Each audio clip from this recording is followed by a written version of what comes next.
So the UFC is going to the White House, and I would not be surprised if you see Jon Jones, even though Dana White has said he won't be on the card. I just see this as WWF, WWE wrestling, and it's all publicity.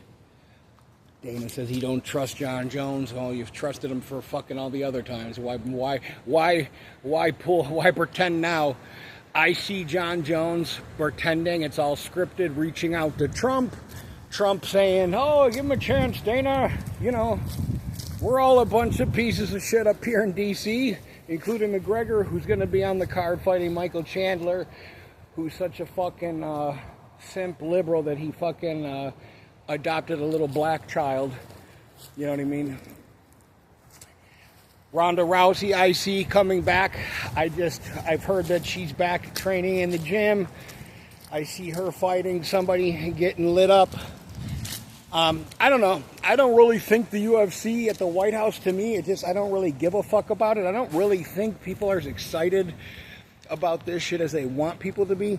But I see this as a perfect opportunity to pull another false flag, hologram, alien bullshit, it's a great place to have a bunch of eyes, because it might be on regular television, whatever that means, or Paramount, I don't know.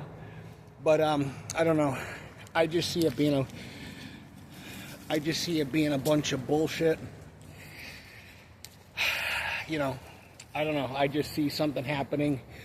You know, either at like the UFC or a Super Bowl, because no one really watches the World Series anymore, or hockey, like championships, like numbers like the Super Bowl. I don't know, I just see some bullshit happening that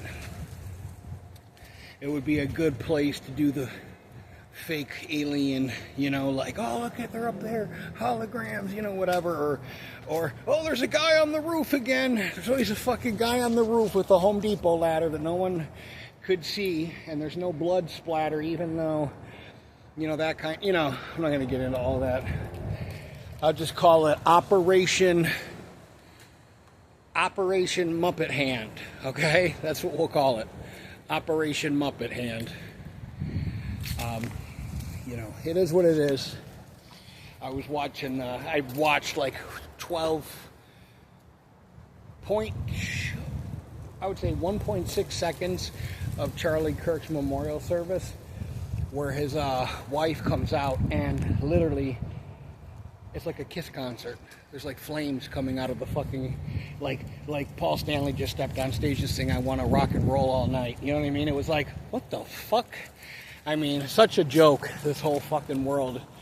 And people are just sucked into it, you know? The UFC has sucked for years. They've sucked the fun out of the UFC. It's just too many people. Like the UFC Perth fight was like fucking horrible. Don't even know who I could tell you most UFC fans and even the non-casual fans couldn't tell you who the fuck these people were, you know? But the highlight, and don't get me wrong, I understand that not every fight's going to have awesome highlights, but anyways, that's my thoughts on the UFC White House. Dana will be there. Dana, the Harvey Weinstein raper of MMA. Of course, you should have Conor there, rapist, fucking, what did he beat up an old man? That's a felony here in America. You know, and all the other shit that he's done. Of course, he's a great person to have at the White House, because he fits right in with all the other pedophiles and crooks and rapists and embezzlers and fornicators and, you know, liars of the world, you know, that you know, are here to help you, right?